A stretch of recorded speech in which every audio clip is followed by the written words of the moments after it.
A'udzubillahi minasyaitonirrajim. Bismillahi tawakkaltu 'alallah wala haula wala quwata illa billahil aliyil azim. Alhamdulillahirabbil alamin. Assalatu wassalamu ala asrofil anbiya'i wal mursalin wa ala alihi wa sahbihi ajmain. Rabbi shrah li sadri wa yassir li amri wahlul 'uqdatan min lisani yafqahu qawli waj'alni waziran min ahli. Assalamualaikum warahmatullahi wabarakatuh. Waalaikumsalam warahmatullahi wabarakatuh. Baik, alhamdulillah, sahabat-sahabat, kita coba mulai kajian pagi ini.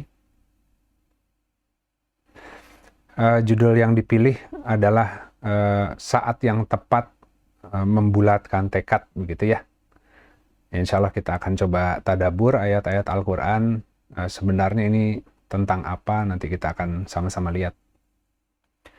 Baik, jadi kita mulai dulu. Kita buka dengan Quran surat Al-Ankabut, Quran surat 29 ayat 2. Auzubillahi minasyaitonirrajim. Bismillahirrahmanirrahim. Apakah manusia mengira bahwa mereka akan dibiarkan hanya dengan mengatakan bahwasanya kami telah beriman, sementara mereka tidak diuji? Jadi memang iman itu bukan klaim kosong, tapi harus dibuktikan gitu. Nah, dalam rangka untuk membuktikan itu, tentu Allah akan mengirimkan ujian. Bagi orang yang beriman, tentu ketika diberi ujian ataupun masalah ataupun pertanyaan dari Allah dalam gelar kehidupan harian, pasti akan menjawab sesuai petunjuk gitu ya. Karena iman kan adalah saluran cahaya di hati, di mana Allah mengirimkan petunjuk melalui sarana itu gitu. Jadi dengan adanya iman, tentu orang jadi bisa melihat, bisa membaca ya apa yang sedang Allah gelar di hadapannya, dan dalam menjawabnya tentu harus menggunakan kitabullah, Al-Quran gitu. Nah, cuman kan kita mungkin dari kecil tidak terbiasa, ya. Kita terbiasa menjawab semua gelar persoalan berdasarkan pengalaman maupun akal, logika, begitu ya. Kita manusia sudah punya berbagai macam teknologi untuk menjawab segala hal, tapi seringkali teknologi itu kurang ya. Karena gelar kehidupan lebih kompleks kadang-kadang ya. Orang bisa mengerjakan hal-hal yang sifatnya akademis, ketika ditaruh dalam gelar kehidupan berantakan gitu. Ya kan, jadi semua kemampuan analisanya, kemampuan metodanya, ya, sistematikanya, ketika menjawab hal-hal terkait dengan kehidupan belepotan gitu. Karena kadang hadirnya tidak sistematis ya. Random, seakan-akan random. Padahal enggak, kalau orang menggunakan iman, membaca Al-Quran, semua ada sebabnya gitu, kenapa itu hadir ya. Dan juga ada jalan keluarnya ya. Bagaimana caranya agar Allah keluarkan dari setiap keadaan yang menimpa seseorang. Nah, itu kira-kira seperti itu, sahabat-sahabat. Jadi iman itu nggak bisa hanya mengatakan, oh saya udah beriman, saya yakin gitu kan. Tapi itu pasti akan terkait dengan sebuah cahaya untuk bergerak sesuai petunjuk gitulah ya. Kalau Islam, maka dia sudah berserah diri, ya, dia bisa mengalir ya, menghadapi segala persoalan itu tidak tidak sesak dadanya, begitu kan ya. Allah luaskan sudurnya sehingga bisa bersabar ketika ditimpa segala sesuatu. Tapi iman adalah sarana yang kemudian membuat orang bisa mengalir sesuai petunjuk gitu. Nah, mana yang petunjuk dari Allah, mana yang campuran akal pikiran, mana yang murni logika, itu kalau orang belajar Al-Quran dan Allah ridhoi lah begitu ya, niatnya, tujuannya, maka Allah akan berikan Al-Quran secara utuh, baik dalam bentuk hudannya ya, bayannya maupun furqonnya gitu. Nah, furqon adalah kemampuan untuk bisa membedakan mana yang rumusan solusi yang kita gunakan dalam kehidupan, mana yang benar-benar sesuai petunjuk, mana yang petunjuknya bercampur dengan hawa nafsu, mana yang murni logika, jadi nggak connect antara bacaan Al-Qur'annya dengan kehidupannya harian. Ya kira-kira begitu. Jadi ini tidak mudah memang. Tapi iman pasti diuji gitu ya. Tapi nggak ada masalah kalau memang benar ada iman di dadanya, maka setiap ujian bisa dilewati dengan mudah karena cara menghadapi ujian ikuti petunjuk. Kalau mengikuti petunjuk, ya pasti akan keluar dari ujian itu. Allah akan terus. Jadi hidup ini kayak game ya. Allah kasih banyak persoalan yang jawabannya sudah ada kalau mengikuti petunjuk, selesai semua problemnya gitu kan ya. Tapi ya tadi ada persoalan yang kita bisa jawab secara langsung, ada yang kita butuh waktu, ada yang kita bertahun-tahun mengulang terus gitu ya, sampai hari ini pun nggak ngerti kenapanya gitu kan. Nah itu yang disebut orang yang diberi iman tentu bisa membaca kehidupan, ya.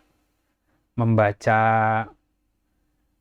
hikmah di balik sebuah gelaran gitu. Jadi dia tidak hanya terhijab oleh peristiwa yang hadir, tapi bisa membaca kehendak Allah memberikan itu gitu.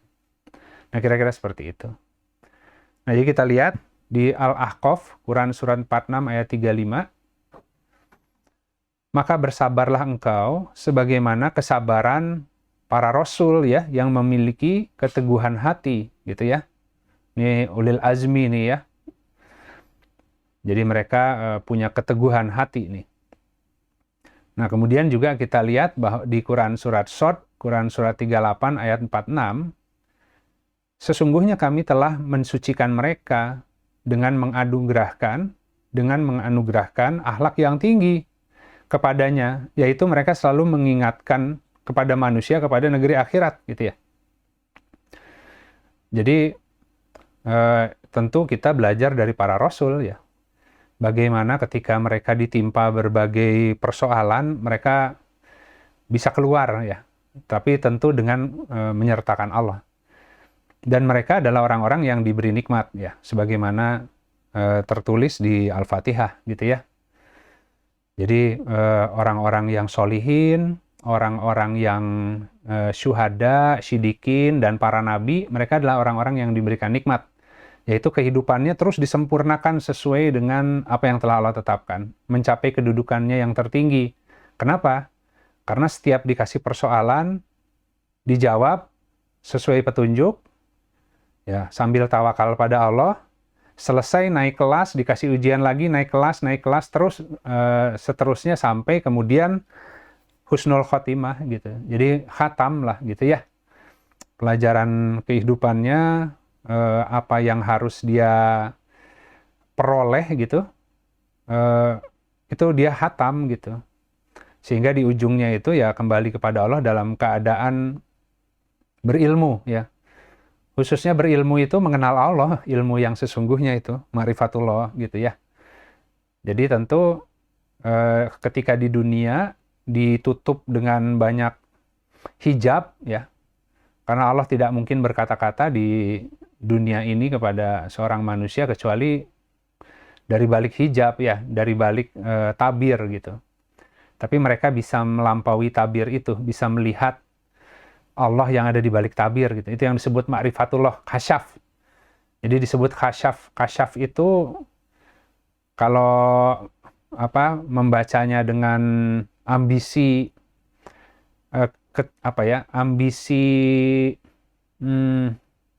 keinginan untuk melihat yang goib gitu ya. Seringkali yang khasyaf itu ingin melihat alam-alam, ingin melihat masa depan gitu kan ya. Padahal bukan itu yang dimaksud gitu. Khasyaf yang sesungguhnya itu bisa membaca Al-Quran. Bisa tembus pandang gitu ya. Di balik kalimat-kalimat Al-Quran itu memahami arti, makna di balik kalimat gitu. Apa yang Allah maksud. Karena di Al-Quran itu semuanya ayat itu alamat kan, tanda. Jadi kayak kita sedang pergi menuju Allah, maka kita butuh petunjuk, butuh tanda-tanda. Nah, semua alamatnya itu ada di Al-Quran dan tanda-tanda untuk menuju alamat itu gitu. Ya, kalau menuju Allah dalam keadaan kita sedang terpuruk, maka cara untuk bergeraknya kita disuruh untuk hijrah dari satu alamat ke alamat yang lain, gitu kan ya. Mengikuti petunjuk-petunjuk yang Allah berikan. Itu kita jalankan dalam kehidupan dunia kita hingga sampai ke tempat-tempat ketinggian itu, gitu ya. Nah, kita di tempat kerendahan ditaruhnya gitu. Jadi pelang, papan nama yang menghantarkan ke sebuah titik ya, pertemuan dengan Allah di bumi ini. Tentu semuanya dimulai dengan jalan tol, jalan raya, melaksanakan syariat secara umum. Tapi kemudian tadi kalau udah amal soleh kan lebih spesifik ya. Apa yang paling Allah kehendaki, maka dia mengerjakan itu sesuai dengan tanda-tanda yang jelas yang ada pada dirinya. Itu akan masuk ke jalan-jalan kecil, torik gitu ya. Yang semakin menghantarkan dia kepada alamat yang seharusnya dia duduki gitu. Kira-kira gitulah sahabat-sahabat ya. Nah, jadi ketika kita kemudian bisa napak tilas menjalani petunjuk Allah, kemudian hadir ya di tempat-tempat yang Allah kehendaki, itu nanti dianugerahi banyak karunia gitu. Nah, makanya sifat-sifatnya akan dirubah dari yang buruk itu dihapus, kemudian dihiasi dengan sifat-sifat yang semakin baik, sehingga sifat-sifatnya sesuai yang Allah harapkan gitu ya bagi insan itu. Nah, makanya para nabi adalah mereka yang Allah khususkan, Allah sucikan dengan menganugerahkan akhlak yang tinggi. Gitu. Tapi kan setiap nabi diuji dulu dengan yang berat-berat, makanya mereka bersabar dan memiliki keteguhan hati karena ujiannya pun nggak main-main gitu. Sangat berat ya. Nabi Ibrahim suruh nyembelih anaknya, gitu kan ya. Suruh tadi menyelisihi kaumnya, gitu kan ya. Ya itu konsekuensinya macam-macam, dari mulai mau dibakar, begitu kan ya. Meninggalkan keturunannya di padang yang tandus, ya, karena itu petunjuk Allah dan harus percaya kepada Allah gitu ya. Nah, di situ kemudian ya lahirlah syiar sa'i, Safa dan Marwa sebagainya kan. Ini tawakal, punya kepercayaan yang tinggi kepada Allah yang memerintahkan gitu kan ya. Tapi secara logika gimana nih ceritanya kan? Masa udah punya anak yang dinanti-nanti sekian lama, kemudian disuruh sembelih gitu. Padahal yang disembelih bukan anaknya sebenarnya. Tapi Allah menguji rasa kecintaan yang berlebihan terhadap anak yang Allah anugerahkan, itu akan menghalangi urusannya ke depan gitu. Karena Nabi Ibrahim adalah bapaknya para nabi. Kan Bani Ismail dan Bani Ishak atau Bani Israel ya. Itu lahir dari seluruhnya keturunannya Nabi Ibrahim gitu. Tapi ketika hatinya kemudian lebih mencintai misalkan ya anaknya sendiri ketimbang menjalankan apa yang seharusnya dia perankan nanti, maka Allah akan uji. Tapi ketika sudah berserah diri, yakin bahwa Allah tidak akan menzolimi hambanya, maka digantilah oleh domba gitu ya. Jadi Allah sering uji seperti itu ya, sahabat-sahabat. Horor nampaknya, tapi kalau orang ngerti, Allah itu tidak akan mungkin membuat seseorang menderita ataupun mempermainkan seorang hamba itu hanya demi kepuasan tanpa maksud, itu nggak ada. Ya itu pasti demi kebaikan si hamba. Cuman kan si hambanya kan berpegangan kepada sesuatu yang lebih dia cintai daripada Allah dan Rasulnya dan berjihad di jalan Allah. Intinya hanya itu gitu. Jadi kalau kita hari ini banyak jegalan, banyak hantaman, harus punya dasar persangkaan bahwa semua itu karena rahmat dan kasih sayangnya gitu. Tapi kalau kemudian sudah mengeluh, sudah marah kepada kehidupan, kepada Allah, itu artinya membangun persangkaan yang salah. Nah, makin susah nanti gitu ya, makin susah gitu. Baik, kita lanjut. Quran surat Ali Imran, Quran surat 3 ayat 159. Maka disebabkan rahmat dari Allah, kamu Muhammad berlaku lemah lembut terhadap mereka. Dan sekiranya kamu bersikap keras dan berhati kasar, tentulah mereka akan menjauhkan diri dari sekitarmu. Karena itu, maafkanlah mereka dan mohonkanlah ampunan bagi mereka. Dan bermusyawarahlah dengan mereka di dalam urusan. Ya. Maka apabila kamu telah membulatkan tekad, ya, maka bertawakallah kepada Allah. Sesungguhnya Allah sangat menyukai orang-orang yang bertawakal. Jadi ini tadi kan, para nabi dikhususkan, Allah pilih, kemudian mereka dianugerahi akhlak yang baik gitu. Nah ini kan disebabkan rahmat Allah, maka hatinya para mukmin itu dibuat menjadi lemah lembut, ya, dan mereka tidak berhati kasar gitu ya. Jadi kalau benar memiliki keimanan, pasti akan semakin lama sikapnya tidak akan kasar, dan itu pun tidak bisa dibuat-buat gitu. Karena hati dulu yang harus diperbaiki.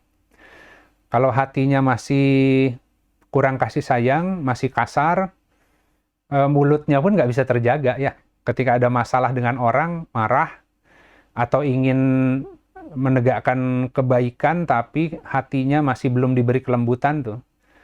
Jadi ada rasa greget ingin segera merubah satu keadaan tanpa disadari, yang keluar dari lisannya itu sebuah perkataan yang sebenarnya tidak, yang kurang pantas kalau dia sebagai seorang mukmin gitu ya. Tapi ya kita nggak bisa bohong kalau memang hari ini kita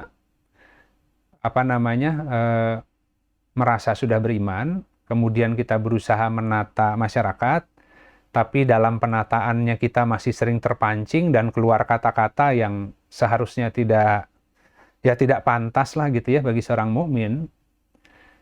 Itu juga bukan artinya jelek ya. Tadi kan Allah kan ingin nunjukin bahwa kamu sudah beriman, tapi ya keimanannya itu masih terus harus ditingkatkan gitu. Dia belum sampai dalam bentuk yang mentransformasi gitu ya, hatinya menjadi lembut ya.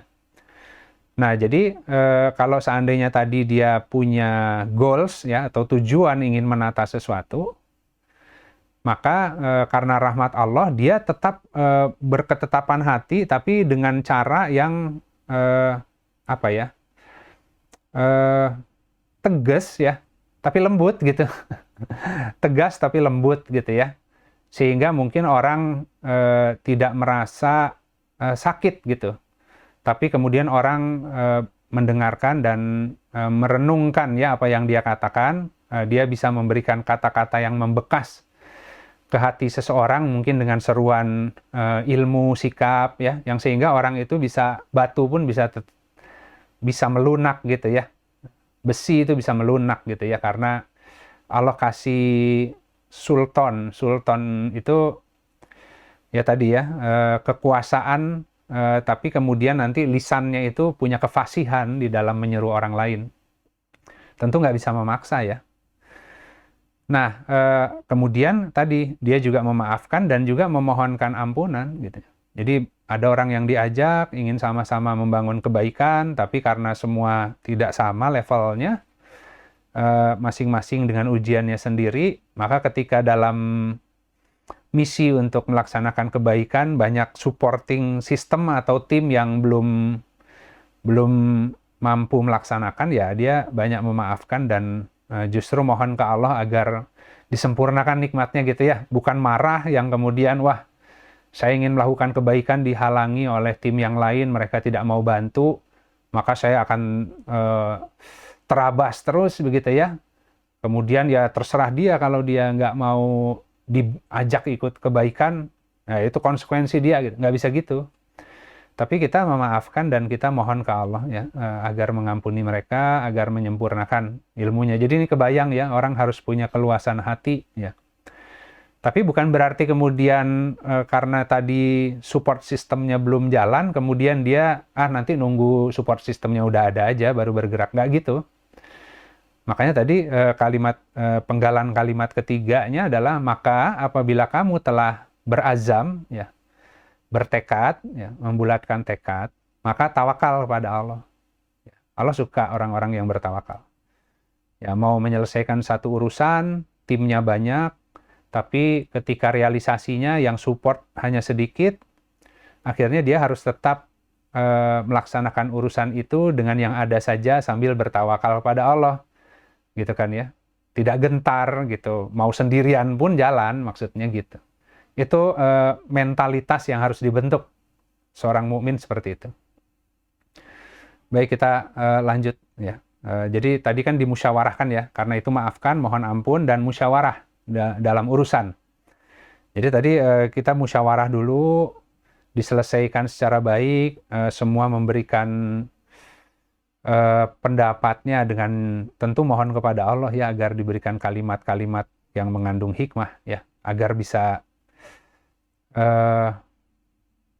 menggerakkan hati orang lain ya melalui lisannya dan bantuan tangan Allah gitu.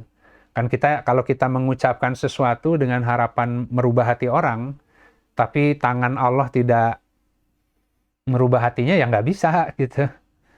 Ya, makanya kan sesungguhnya Allah membatasi antara seorang manusia dan hatinya gitu. Tapi harus diseru menggunakan perantaraan lisan makhluk. Jadi makhluk yang ingin mengabdi kepada Allah, ya. Nah, tadi kan mereka adalah para rasul itu kenapa terbaik? Karena mereka selalu mengingatkan orang ke negeri akhirat, gitu. Jadi mereka menyeru, tapi mereka tahu bahwa daya merubah itu bukan karena seruannya, gitu. Tapi karena tangan Allah merubah orang, gitu ya. Tapi ikhtiarnya, tawakalnya itu nggak bisa kita biarin aja, kalau Allah mau rubah, Allah kan rubah gitu ya. Kita nggak usah berbuat apa-apa, nggak seperti itu. Kita menyeru dengan kalimat-kalimat yang Allah ajarkan, sambil ya tadi mendoakan yang terbaik agar Allah yang menyentuh hatinya gitu. Ya kita dikasih saham juga oleh Allah kalau itu berhasil ya. Tapi bukan karena daya kita, karena berhasil mengikut sertakan Allah dalam setiap urusan. Sehingga ketika berhasil pun tidak merasa dia yang hebat, bisa mengimankan manusia, bisa membuat orang lain itu kemudian ingin jadi baik, nggak bisa. Ya dia nyampein aja gitu. Tapi harus mohon ke Allah, semoga yang dia sampaikan itu Allah jadikan berkah ya bagi orang-orang yang ada di sekitarnya gitu. Sehingga dia dapat saham gitu ya. Kan barang siapa yang ingin menolong agama, ya barang siapa menolong Allah, maka Allah menolong dia. Ini si orang yang menyampaikan, yang ingin merubah keadaan masyarakat itu, niatnya pun harus ingin menolong agama gitu. Maka Allah akan menolong. Gitu. Baik, jadi di Quran Surat Al-Qalam, Quran Surat 68 ayat 4, dan sesungguhnya engkau, Muhammad, benar-benar berada di atas akhlak yang agung. Jadi tadi yang sudah dijelaskan bahwa cetakannya, akhlaknya ada Rasulullah Shallallahu Alaihi Wasallam, gitu ya. Jadi hulukul azim itu dicetak sesuai dengan proporsi yang Allah kehendaki, gitu. Nah, si cetakan makanya disebut suri tauladan, cetakan contohnya yang terbaik adalah Rasulullah, karena akhlaknya adalah Al-Quran gitu ya. Jadi sebenarnya Al-Quran, cuman kita harus mentransformasi akhlak sesuai Al-Quran, tapi tidak bisa kita yang mentransformasi akhlak kita. Kita melaksanakan Al-Quran ya, Allah yang merubah nanti akhlak kita gitu kan. Barang siapa yang bertakwa, Allah memberi tadi jalan keluar dan rizki dari arah yang tak disangka-sangka. Ya, orang yang sifatnya banyak keburukan, sering mengeluh, gampang marah, tapi karena banyak beramal soleh dengan mengikuti petunjuk Allah, maka dengan dia beramal soleh itu, semua keburukannya Allah yang rubah gitu. Itu maksudnya ditransformasi oleh Al-Quran itu seperti itu. Jadi nggak bisa kalau cuma hanya baca kemudian berharap, saya sering baca Al-Quran tapi kok nggak baik-baik sifatnya. Nggak bisa, karena setelah membaca Al-Quran harus digunakan sebagai SOP untuk menghadapi berbagai gelar kehidupan. Baru dari sana nanti Allah akan hiasi, ya, Allah akan membersihkan, Allah akan hiasi dengan akhlak-akhlak yang agung, yaitu sesuai dengan cetakannya Rasulullah ya, yang dimana itu adalah tentu akhlak dari Allah ya semuanya ya. Jadi asma-asma Allah itu adalah ya semua kebaikan milik Allah, jadi semua yang baik itu di diri manusia pun itu karena Allah yang memberikan gitu ya. Kira-kira gitu ya, sahabat-sahabat. Kemudian kita lanjut di Quran Surat Asy-Syura, Quran Surat 42 ayat 40. Dan balasan suatu keburukan adalah keburukan yang serupa dengannya, gitu ya. Maka barang siapa memaafkan dan mengadakan perbaikan, maka ganjarannya atas jaminan Allah. Sesungguhnya dia, Allah, tidak menyukai orang-orang yang zalim. Ya. Jadi kalau kita menghadapi tadi keburukan, ya kita boleh membalas dengan keburukan yang sama. Ya. Tapi barang siapa yang menggugurkan untuk membalas dengan keburukan yang sama, tapi memaafkan dan kemudian mengadakan perbaikan itu, ya menghadapi orang yang buruk kepada kita itu tidak dibalas, tapi mencari kenapa nih sebabnya ya. Ada miskom di mana, ada salah paham di mana, kenapa dia bersikap seperti itu terhadap saya. Kita lihat juga apa yang menjadi problem di dalam kehidupannya, karena kan setiap orang punya masalah ya. Setiap orang punya kecenderungan tertentu, atau bahkan ada karakter tertentu yang sebenarnya orangnya gitu aja gitu. Cuman karena kita tidak memahami, kita menganggap baik orang-orang yang karakternya itu ya sesuai dengan kita. Ketika ada orang yang tidak sama, kita anggap dia aneh dan buruk gitu. Nah demikian juga kita nanti dianggap oleh orang lain gitu. Jadi satu dan lain orang itu punya masing-masing punya karakternya sendiri, punya pendekatannya sendiri, cara berpikirnya sendiri, pengalamannya sendiri, ya masing-masing membawa kultur sendiri gitu ya. Makanya Allah menciptakan kan berbeda-beda suku, bangsa dan sebagainya agar satu dan lain itu ta'aruf, saling mengenal. Ya. Nah kemudian kalau kita sudah memahami berbagai perbedaan latar belakang dengan gaya, dengan style, tapi semuanya punya visi yang sama, harusnya itu bisa disatukan. Ya. Tapi tentu juga butuh pertolongan Allah gitu ya. Nah tadi orang-orang yang memaafkan dan kemudian ingin mengadakan perbaikan, ya mungkin dengan memusyawarahkan agar satu dan lain semakin terbuka dan kita bisa jadi lebih memaklumi ya, memahami ya, bahwa setiap orang niatnya baik tapi mungkin cara dan pendekatan ataupun tadi ya level ilmu dan sebagainya berbeda-beda. Nah kita satukan dulu tujuan visi yang sama tadi, adapun yang tadi kita berselisih dengan perbedaan, kita mencari satu kompromi lah ya. Gimana nih caranya dengan style yang berbeda-beda tapi niatnya sama, gimana kita sampai kepada satu kesepahaman ya. Ya kita nggak bisa merubah orang karena bisa jadi itu sudah Allah desain begitu karena dia harus mengisi saf tertentu, karena dalam membangun perjuangan itu petugasnya banyak gitu ya, ada yang di lapangan, ada yang di belakang layar, ada yang berpikir barangkali ya macam-macam ya job desk-nya itu ya. Kalau mukmin berperang dalam barisan teratur, beda-beda job desk-nya gitu. Nah itu harus paham gitu ya bahwa satu dan lain diberikan karakter seperti itu. Mungkin ada sebabnya gitu. Nah kita harus melihat gitu ya. Karena kalau orang yang tadi ya Allah berikan pemahaman bisa membaca, itu juga bisa membaca manusia sebenarnya. Membaca alam itu sama membaca manusia. Nah dia bisa tahu bahwa sebenarnya tidak ada keburukan pada orang itu, cuman memang ada keterbatasan karena memang dia modelnya gitu aja, stylenya gitu aja gitu ya. Nah, cuman meskipun itu nggak sama dengan kita, tapi tidak ada keburukan pada dia, hanya dia butuh dimengerti dan kita mencari satu kesepahaman gitu ya. Tapi kalau memang yang dia lakukan ada tercampur dengan hawa nafsu, harusnya kalau mukmin bisa baca gitu ya. Nah, cuman kalau seandainya kita tidak dikasih daya membaca yang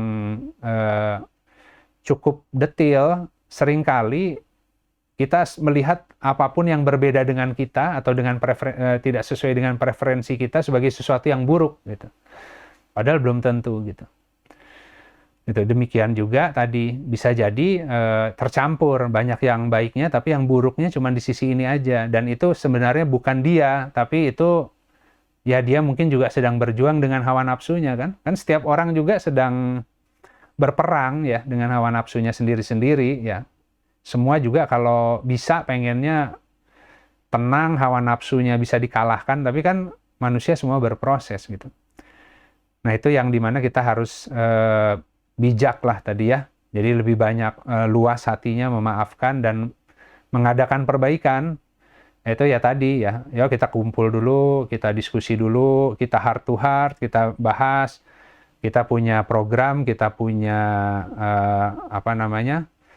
tadi tugas yang berat, tapi hari ini kita belum bisa membangun barisan yang rapih.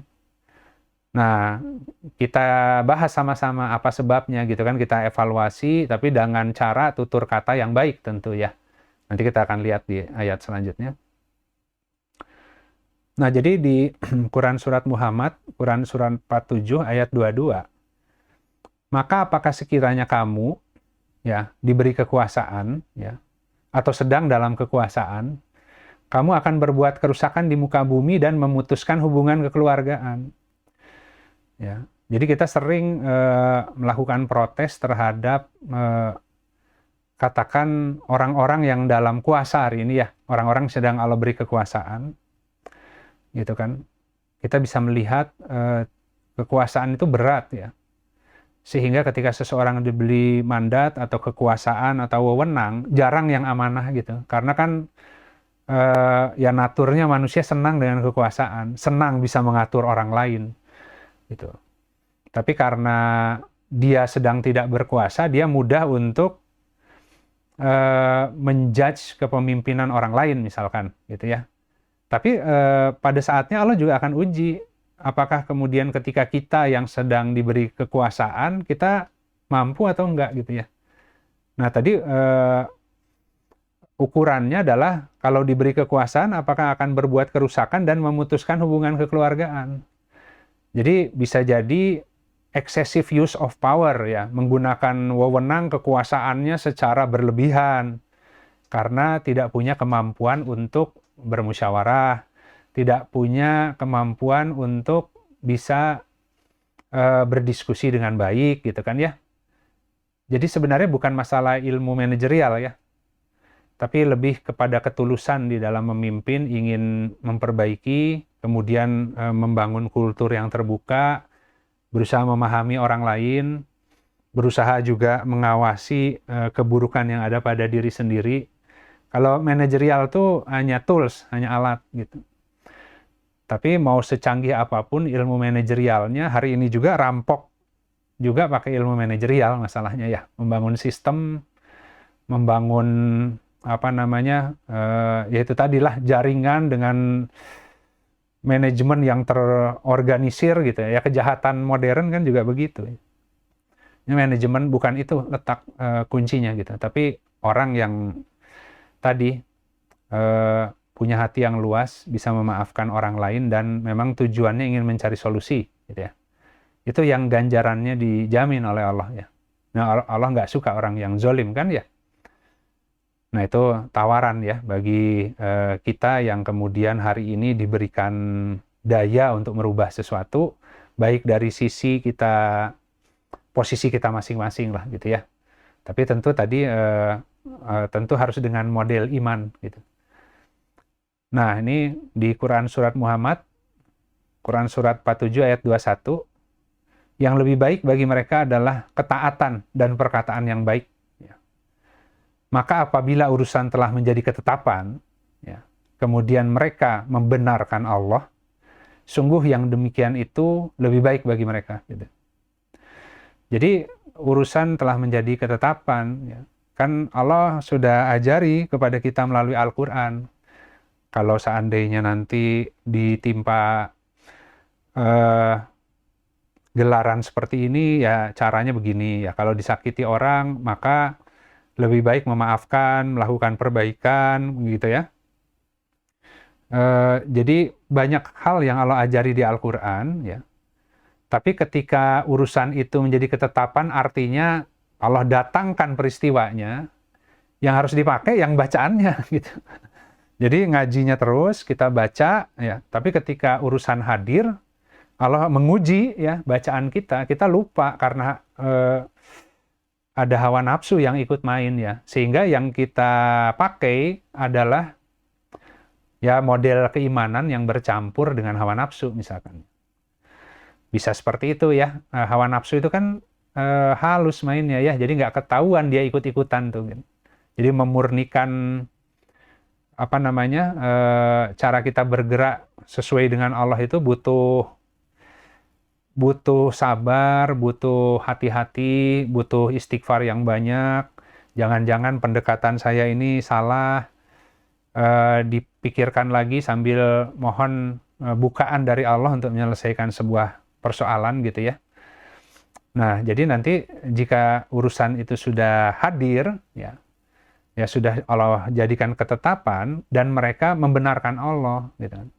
Karena kita kalau baca Al-Quran, selesai baca Al-Quran kita baca Shadaqallahul Azim gitu ya. Maha benar Allah ya. Ya tadi ya, dengan firman-Nya yang agung. Ya, kalau seandainya nanti sudah baca Al-Quran, dibacakan Al-Qurannya kepada kita, kan kita baca nih Al-Quran. Kemudian Allah bacakan Al-Qurannya dalam bentuk gelar kehidupan. Maka dia harus membenarkan Allah dengan kalimat-kalimat yang Allah ajarkan. Makanya dia maunya mengikuti hawa nafsunya begini responnya, tapi Al-Quran tidak mengajarkan begitu. Maka dia mengikuti pengajaran Al-Quran, meskipun dia harus akhirnya melawan dirinya sendiri kan. Itu yang disebut takwa gitu. Nanti urusannya malah selesai gitu ya. Itu sebenarnya seperti itu sahabat-sahabat. Nah jadi di Quran At-Tolak, Quran surat 65 ayat 3, dan barang siapa yang bertawakal atas Allah, maka Allah akan mencukupinya. Sesungguhnya Allah akan menyelesaikan urusannya. Sungguh Allah telah menetapkan ketentuan bagi tiap-tiap sesuatu. Ya jadi gelar takdirnya yang dibacakan ke kita akan tetap berlangsung gitu. Tapi kan persoalannya, tadi Allah tuh punya urusan ya pasti akan diselesaikan juga. Gitu. Akan terjadi yang sesuai Allah kehendaki gitu. Tapi kalau kita menghadapi urusan yang Allah tetapkan harus terjadi tanpa tawakal, maka pasti akan kurang gitu. Tapi kalau kita tawakal, pasti akan selesai. Daya kita untuk menyelesaikan pertanyaan Allah itu, ujian Allah itu bisa dengan, bukan dengan mudah sih sebenarnya ya. Tapi ya itu tadi, pasti akan selesai dan memperoleh nikmat yang banyak gitu ya. Banyak oleh-olehnya gitu. Kalau selesai menghadapi satu gelaran, ya semakin kenal kepada Allah, semakin tahu cara menggunakan sabar dengan benar, tawakal dengan benar, karena itu senjata mukmin ya. Dan dia butuhkan itu, pengalaman itu untuk menghadapi ujian berikutnya. Jadi kalau level 1 ujiannya nggak berhasil, level 2 pasti gagal. Nah, level 1 diajari tentang menggunakan sabar, tawakal, senjata-senjata yang Allah berikan itu dia belajar sedikit-sedikit cara mengoperasionalkannya ya, sambil mengenal Allah kan. Kasih level 2, senjata yang ada tadi semakin canggih menggunakannya, terus aja gitu. Karena semakin tinggi ilmu seseorang, iman seseorang, ujiannya semakin halus. Sehingga ketika dia harus mengaktifasi semua ya tadi ya, senjata mukmin itu, ya dia harus sudah cukup fasih menggunakannya gitu. Cara berserah dirinya, cara mohonnya, wah itu nggak kebayang lah ya, kalau difikirkan dari sekarang, tapi tiba-tiba bisa tuh cara makainya ya, karena Allah yang tolong, gitu. Allah yang ajari. Gitu. Baik, itu aja sahabat-sahabat. Jadi memang ini saat yang tepat membulatkan tekad itu, maksudnya kadang-kadang kita itu punya semangat untuk melakukan sesuatu, kemudian kita anggap ini dengan tekad yang kuat kita bisa merubah gitu ya keadaan. Tapi kalau salah kan istilahnya bergerak dengan antusias yang terlalu berlebihan, sementara arah orientasinya masih salah, itu malah bahaya. Jadi kita memang harus banyak belajar bersabar, membaca dengan tadi ya, pertolongan Allah, ketika semuanya semakin jelas yang Allah kehendaki ditempuh di mana, seperti apa, baru di situ tekadnya dibangun untuk menghadapi sesuai dengan pengajaran Allah gitu. Ya kira-kira itu sahabat-sahabat yang bisa disampaikan hari ini. Semoga kita bisa berdiskusi ya. Terima kasih. Assalamualaikum warahmatullahi wabarakatuh. Waalaikumsalam warahmatullahi wabarakatuh. Baik, sahabat-sahabat silakan ya, misalkan ada yang mau bertanya, bisa langsung open mic ya. Assalamualaikum warahmatullahi wabarakatuh. Waalaikumsalam warahmatullahi wabarakatuh. Saya sebenarnya ini mohon izin untuk menyampaikan apa yang saya pahami terkait dengan ujian tadi, untuk kemudian diluruskan.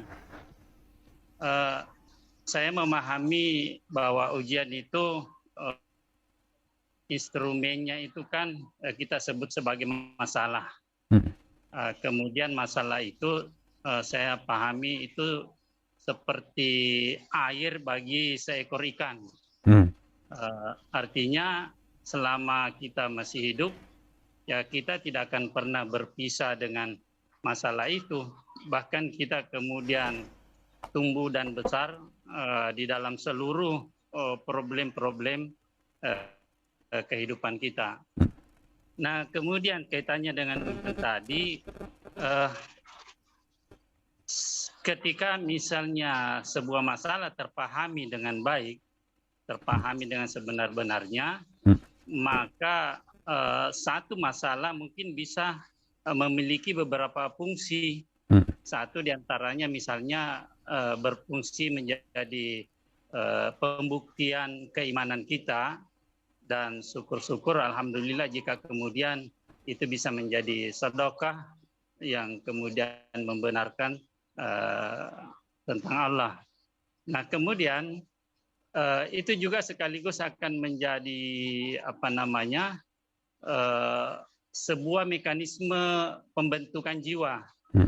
Kalau misalnya otot-otot kita kemudian mau diperkuat dengan angkat beban, maka mungkin jiwa kita akan diperkuat dengan 1001 macam masalah.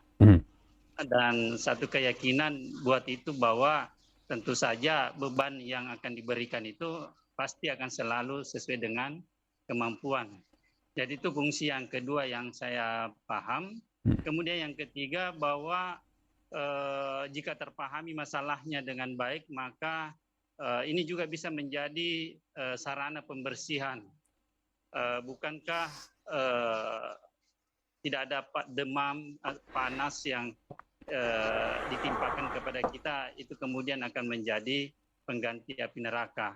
Begitupun dengan ujian, jika terpahami, diterima dengan penuh kegembiraan, itu juga akan menjadi penghapus dosa. Saya kira demikian Kang yang saya pahami, mohon diluruskan di mana kelirunya. Terima kasih banyak. Assalamualaikum warahmatullahi wabarakatuh. Waalaikumsalam warahmatullahi wabarakatuh. Iya, Pak Mus, benar yang sudah tadi Pak Mus sampaikan, memang seperti itu. Jadi kalau bertanya itu kan memang di bahasa Arabnya itu kan akar katanya sin alif lam ya. Jadi kan sama itu ya. Jadi biasanya yas'alunaka misalkan ya. Mereka bertanya kepadamu gitu kan. Jadi masalah itu ya memang pertanyaan. Allah bertanya kepada kita gitu ya. Kan gini,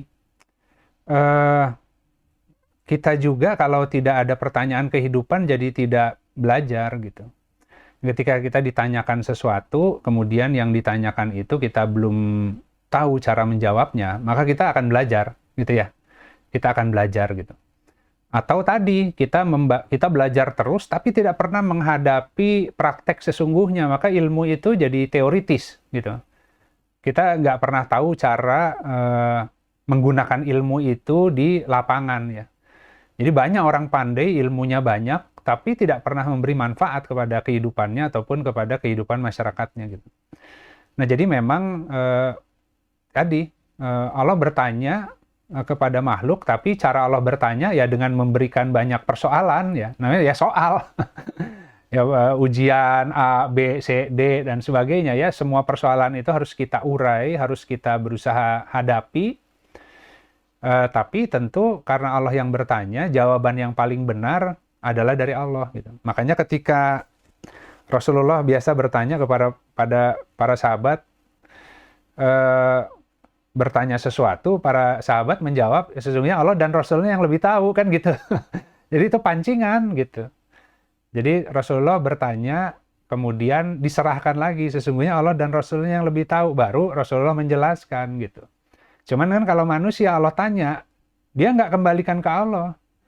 Dia langsung, oh kalau gitu gini nih jawabnya, kalau gitu gini jawabnya, ya nggak dapat apa-apa. Bukan nggak dapat apa-apa, dapat pelajaran berharga juga bahwa ternyata gelar peristiwa ujian yang Allah berikan, kalau kita jawab hanya dengan versi kita, maka lihatlah kebanyakan kehidupan manusia gitu.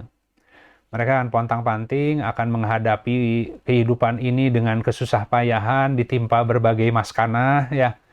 Tapi kalau seandainya tadi kita kembalikan ke Allah, gimana cara menjawabnya? Nah kemudian kita ya kembalikan ke Allah itu artinya kan kalau hari ini ya baca Al-Quran gitu. Jadi kembalikan ke Allah, nggak pernah baca Al-Quran, jadi maunya wangsit gitu kan, ya itu nggak jalan juga gitu. Ya kita kembalikan ke Allah dan Rasulnya, kita lihat lagi rumusan yang sudah ada, yang ditinggalkan oleh Rasulullah, ada Al-Quran dan ada sunnah nabinya, kita baca di sana, kita uji coba menerapkannya, ya. Kemudian nanti ada hujah yang nyata di lapangan itu. Akhirnya itu yang disebut keyakinan bertambah. Kenapa? Karena terbukti. Ya. Nah, ketika itu terbukti, nambah itu hakikatnya, gitu ya. Jadi Allah mutiara hakikatnya nambah gitu. Jadi ngumpulin Dragon Ball gitu ya di dunia itu. Jadi betul Pak Mus yang tadi Pak Mus sampaikan, ya memang cara Allah untuk mengajari manusia melalui kalam, melalui pena, itu dengan Allah memberikan pertanyaan-pertanyaan gitu kan.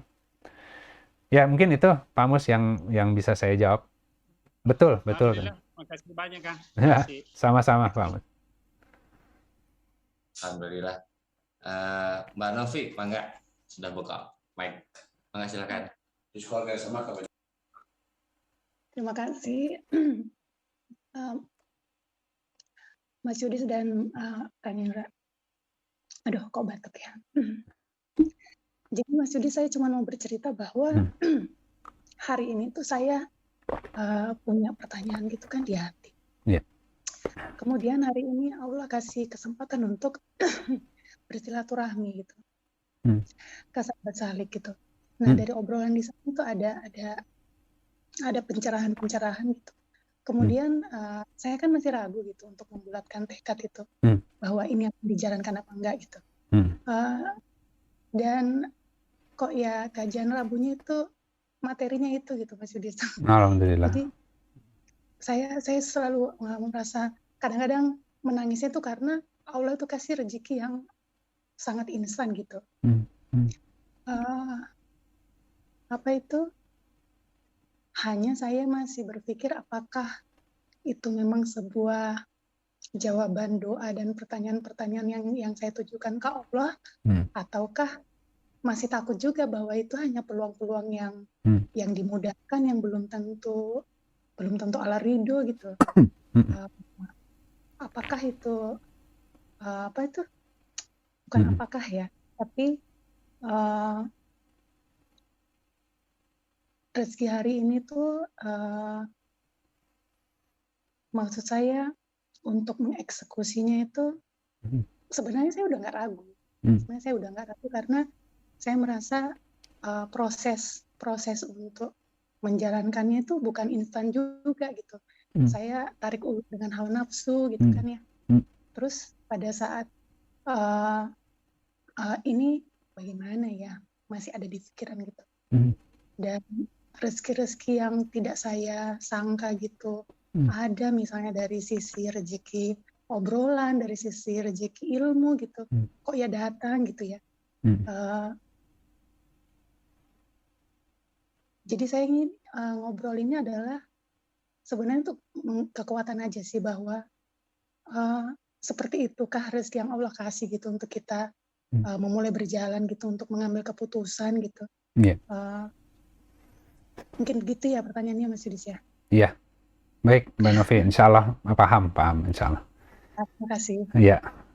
Ya, terima kasih pertanyaannya, Mbak Novi. Jadi memang kan ada kalimat di Al-Quran itu, jika engkau hendak mengadakan pembicaraan khusus dengan Rasul, maka hendaklah engkau bersedekah, kan gitu ya. Gitu. Jadi tentu dalam konteks hari ini Rasul itu ya Allah bisa memberikan jawaban tuh melalui banyak jalan gitu ya. Gitu. Jadi mungkin tadi ketika kita dalam kondisi sulit, kemudian kita bingung, belum tahu nih harus seperti apa, maka kita silaturahmi ke kawan-kawan ya. Tentu silaturahminya ya ke teman-teman yang juga membaca Al-Quran ya. Kalau seandainya kita silaturahminya ke hanya kawan dekat yang nggak baca Al-Quran, namanya curhat. Jadi nanti akan curhat ya, pasti dia akan support lah ya, oh, orang ini lagi sedih, dia support.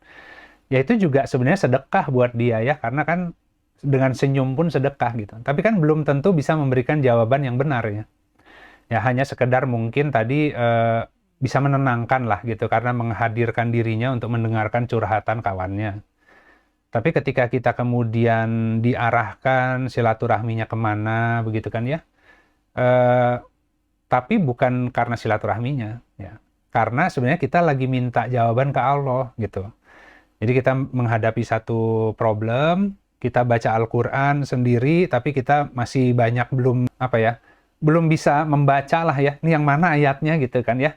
Apakah benar atau tidak, kan namanya ya kita kan belajar kan bertahap ya. Nah sehingga kita silaturahmi gitu. Karena silaturahmi kan tadi memperpanjang rizki ya, memperbanyak rizki gitu. Tapi sebelum silaturahminya sedekah dulu gitu. Jadi maksudnya itu nggak tahu Allah menurunkan Rasul, artinya titipan jawaban bisa ke siapa saja. Bahkan bisa juga karena kita mohon ke Allah, tiba-tiba di tengah jalan ketemu orang lain, orang tuh ngomong sesuatu kita nggak kenal, jadi tercerahkan gitu. Jadi Allah tuh bisa mengirim pertolongan, jawaban lewat manapun. Ya, tadi kita lagi ada persoalan, kita mohon ke Allah, kita sedekah sesuai yang kita mampu aja, gitu kan ya. Ya entah itu tadi nolong orang, entah kemudian infak kemana, gitu kan. Tiba-tiba pas nonton di TV ada liputan acara, misalkan tausiah yang pas materinya itu pas buat kita, gitu kan. Tapi itu cara Allah memang ngasih seperti itu. Gitu. Jadi kalau tadi yang Mbak Novi bilang, kok rasanya bisa pas, sesuai yang dibutuhkan, gitu kan ya. Ya memang seperti itu. Allah akan ngasih rezeki. Jadi saya juga nggak tahu materi yang diisi hari ini apa, itu juga saya nggak tahu. Saya kan kalau bikin materi itu nggak seminggu sebelumnya. Baru tadi pagi bangun, kira-kira bahas apa, gitu kan ya. Kira-kira bahas apa hari ini, ya saya ya sudah bahas aja yang rasanya Allah gerakkan hati saya gitu.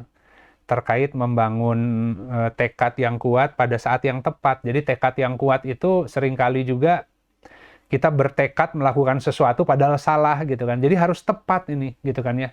Kemana meletakkan, menginvestasikan waktu dan energi dan melaksanakan urusan apa, itu harus tepat. Apakah itu yang paling Allah inginkan, kehendaki?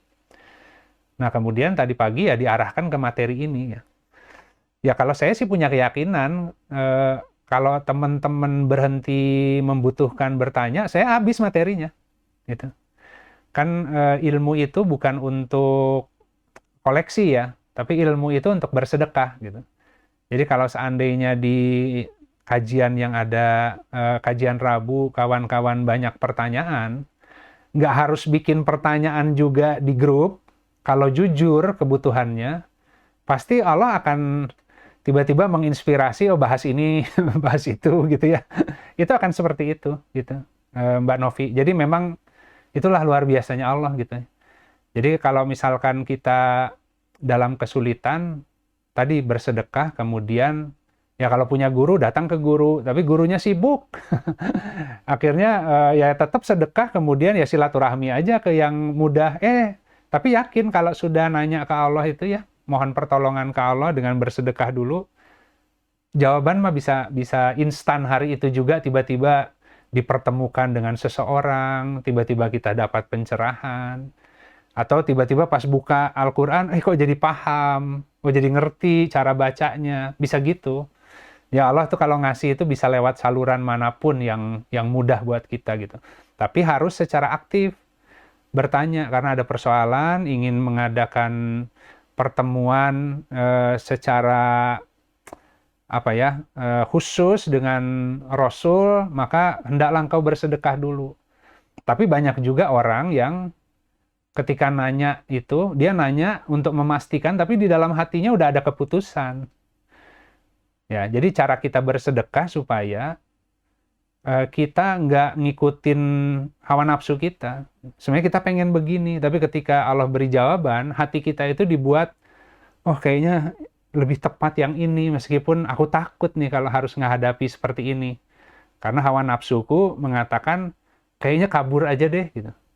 Tapi ketika sudah diskusi sama mungkin teman, wah benar juga ya, harus seperti itu menghadapinya, tapi aku takut. Tapi karena sudah bersedekah, hatinya itu diberi kelapangan dan kesiapan untuk menerima jawaban itu. Gitu.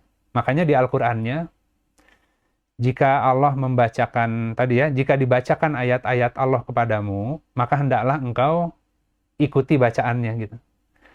Atau di yang ayat lain adalah, jika dibacakan Al-Quran, maka hendaklah kau diam dan perhatikan seksama agar engkau memperoleh rahmat gitu.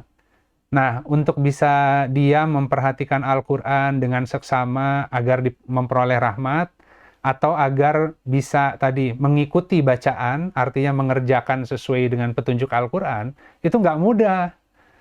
Gitu kan ya. Makanya di situ butuh tembak sama sedekah supaya kita dimudahkan mengalir gitu. Jadi banyak orang tahu jawabannya tapi nggak pernah berani melaksanakan karena kan akhirnya banyak pertimbangan, banyak keraguan gitu. Ya kira-kira itu Mbak Novi. Jadi benar gitu. Kalau benar tawakal akan banyak seperti itu Mbak Novi. Nggak usah pusing kehidupan itu.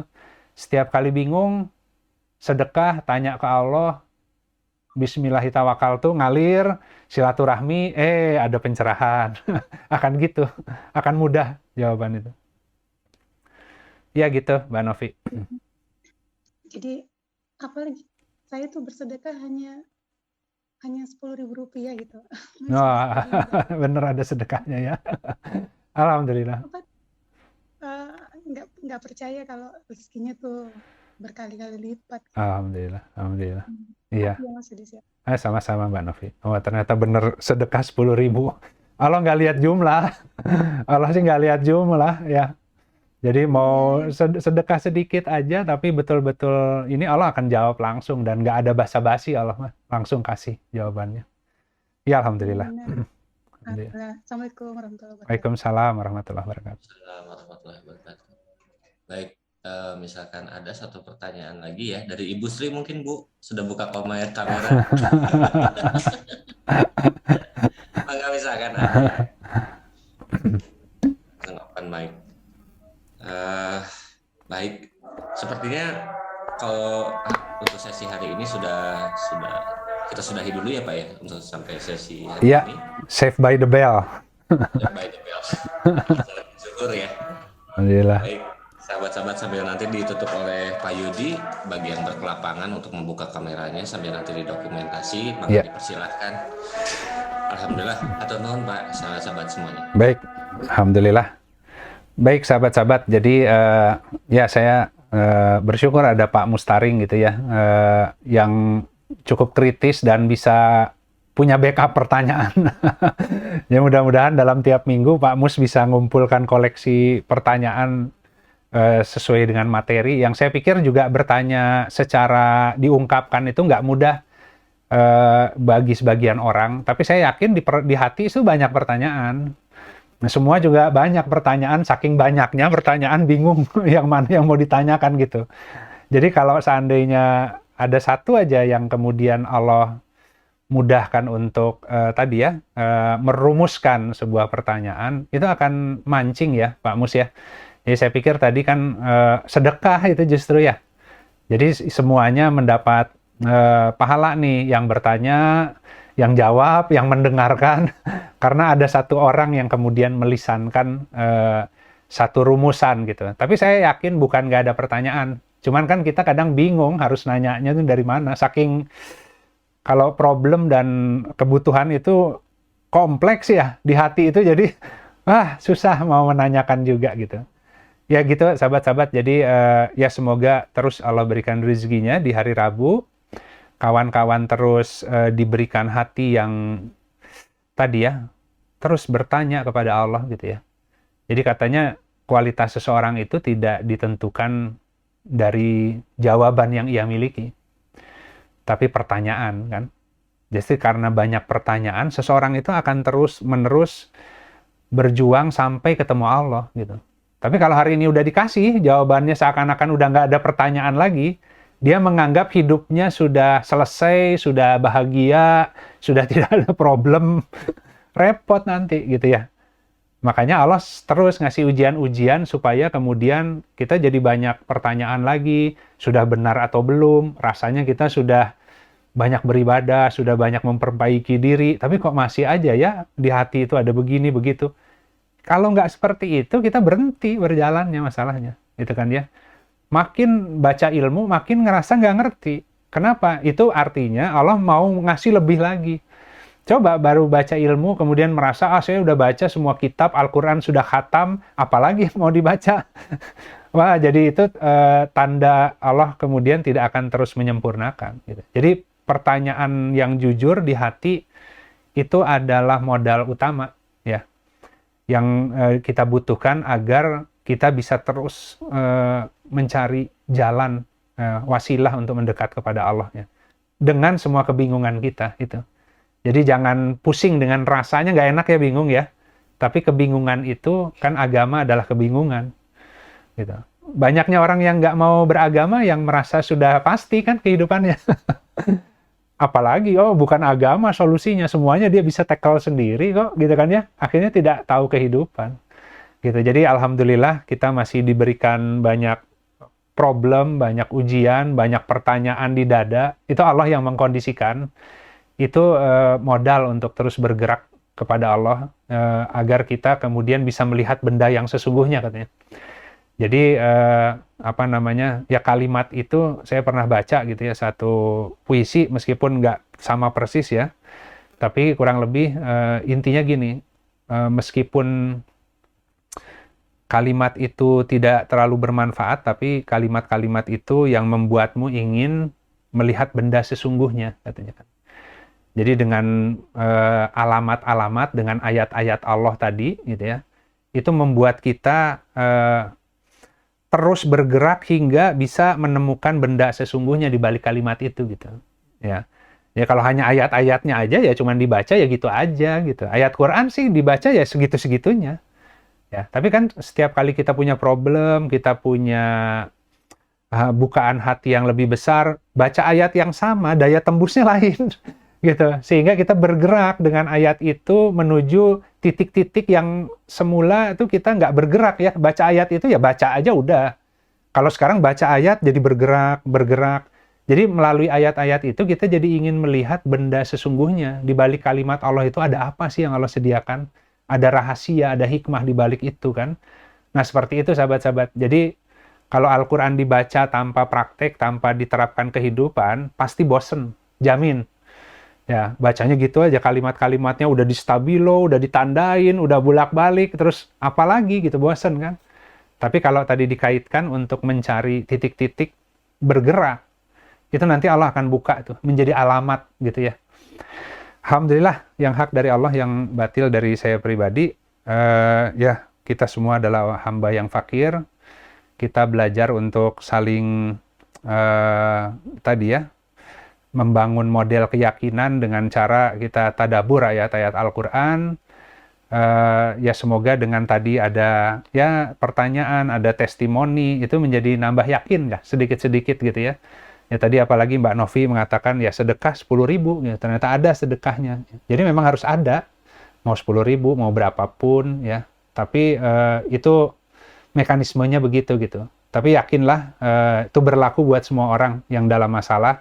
Silakan bersedekah, kemudian bergerak, tawakal, nanti Allah akan kasih jawaban entah lewat mana begitu ya. Baik, mari kita sama-sama tutup kajian pagi ini dengan beristighfar pada Allah dan kita akhiri dengan doa kafaratul majlis. Astaghfirullahaladzim alladzi la ilaha illa huwal hayyul qayyum wa atubu ilaik.